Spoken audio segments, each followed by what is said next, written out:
Welcome to அஷிதாஸ் kitchen. இன்றைக்கி நம்ம வந்து ஒரு டேஸ்ட்டான கீரை தாங்க பார்க்க போகிறோம். கீரை எப்படி வைக்கிறதுன்னு பார்த்துடலாங்க. நான் வந்து தண்டு கீரை வாங்கியிருக்கேங்க. தண்டு கீரை வந்து நல்லா குட்டி தண்டாக இருந்தது. இந்த மாதிரி கீரையை வந்து பொடிசாக கட் பண்ணி வச்சுருக்கேன் பாருங்கள். இந்த மாதிரி குட்டி குட்டியாக நீங்களும் கட் பண்ணி நல்லா வாஷ் பண்ணி எடுத்து வச்சுக்கோங்க. 2-3 வாட்டி கூட நல்லா கழுவிட்டு கீரையை அதுக்கப்புறமா கட் பண்ணுங்கள். ஏன்னா மண் ஏதாவது இருக்குங்க. அதனால் கீரையை வந்து நல்லா வாஷ் பண்ணி இந்த மாதிரி கட் பண்ணி எடுத்து வச்சுக்கோங்க. இப்போ இது எப்படி வச்சிடலான்னு பார்க்கலாங்க. ஒரு கடாய் அடுப்பில் வச்சுட்டு அதில் வந்து கொஞ்சமாக எண்ணெய் விட்டுக்கலாங்க. எண்ணெய் காஞ்சதுக்கப்புறமா அதில் கொஞ்சமாக கடுகு சேர்த்துக்கலாங்க. கடுகு போட்டதுக்கப்புறமா நம்ம வந்து அந்த கீரையை அப்படியே உள்ளே தட்டிடலாங்க. நம்ம கட் பண்ணி வச்சுருக்கிற கீரையை அப்படியே அந்த பாத்திரத்தில் தட்டிடுங்க. தண்ணி எதுவுமே நீங்கள் சேர்க்கவே வேண்டாங்க. நம்ம கட் பண்ணி வச்சுருக்கிற அந்த கீரையிலே தண்ணி இருக்கும். அப்புறம் ஒரே ஒரு பல்லாரி வெங்காயம் கட் பண்ணி வச்சுருக்கேங்க. வெங்காயத்தையும் சேர்த்துக்கோங்க. பச்சை மிளகாய் ஒரே ஒரு மிளகாங்க. இது நல்லா காரமாகவே இருக்கும். அதனால் ஒரே ஒரு மிளகாய் சேர்த்துருக்கேன்.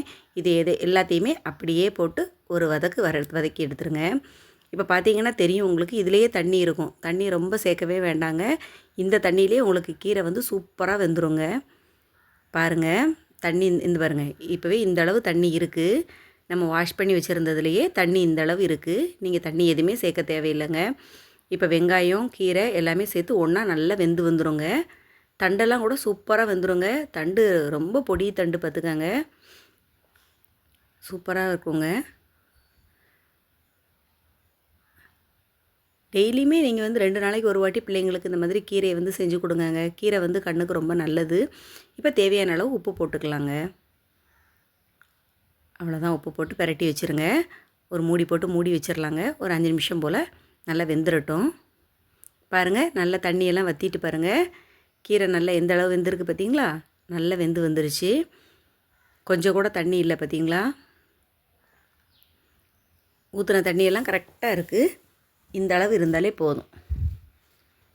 இப்போ பாருங்கள், நல்லா வெந்துருச்சுங்க.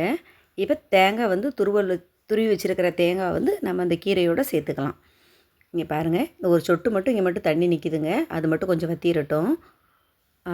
அப்புறம் நம்ம கீரையை வந்து சேர்த்துக்கலாங்க. இந்த தேங்காய் சேர்த்துக்கலாம். கொஞ்சமாக தேங்காய் திருவி வச்சுருக்கேங்க. அரைமுறி தேங்காயில் பாதி திருவி வச்சுருக்கேன். இப்போ இந்த தேங்காயையும் அதோட போட்டு நல்லா மிக்ஸ் பண்ணி விட்டுருங்க. அவ்வளோதாங்க, கீரை பொரியல் சூப்பராக ரெடி ஆயிடுச்சு. ரொம்ப டேஸ்ட்டாக இருக்குங்க. நீங்கள் இதே மாதிரி நீங்கள் ட்ரை பண்ணி செஞ்சு பாருங்கள். ரொம்ப நல்லாயிருக்கும். சும்மாவே நம்ம சாப்பிடலாங்க இந்த கீரை. இங்கே பாருங்கள், ஒரு சொட்டு கூட தண்ணி இல்லை. தண்ணி இல்லாமல் கீரை கரெக்டாக வந்துருச்சு பாருங்கங்க. தண்ணி கரெக்டாக இருக்குது. இப்போ ஆஃப் பண்ணிடலாம். சட்டியில் பிடிக்காத அளவு ரொம்ப நேரம் வச்சுருக்க வேண்டாங்க. அப்படி பச்சை கலர் நம்ம கீரை எப்படி வாங்கினோமோ அதே க்ரீன் கலரில் தாங்க இருக்கும். இது கொஞ்சம் கூட கலர் உங்களுக்கு மாறி இருக்கவே செய்யாது. அப்படியே க்ரீனிஷாகவே இருக்கும் பாருங்கள் கீரை. இந்த மாதிரி பாருங்கங்க, சூப்பராக இருக்குது பாருங்கள். அழகாக ரெடி ஆயிடுச்சுங்க கீரை நமக்கு. இதே மாதிரி ட்ரை பண்ணி பாருங்கள் ஃப்ரெண்ட்ஸ். இப்போ இது வேறு பாத்திரத்தில் நம்ம மாற்றி வச்சிடலாங்க. தண்டெல்லாம் கூட நல்லா வெந்திருக்கு பார்த்தீங்களா? வேற ஒரு பாத்திரத்தில் மாற்றி வச்சிடலாம். அவ்வளோதாங்க, கீரை ரெடி ஆயிடுச்சு. டேஸ்ட் பண்ணி பார்த்துட்டு நீங்களும் இதே மாதிரி வச்சு டேஸ்ட் பண்ணி பார்த்துட்டு எப்படி இருக்குன்னு சொல்லுங்கள் ஃப்ரெண்ட்ஸ். மறக்காமல் அஷிதாஸ் கிச்சனை லைக் பண்ணுங்கள், ஷேர் பண்ணுங்கள், சப்ஸ்கிரைப் பண்ணுங்கள். பாய்ங்க.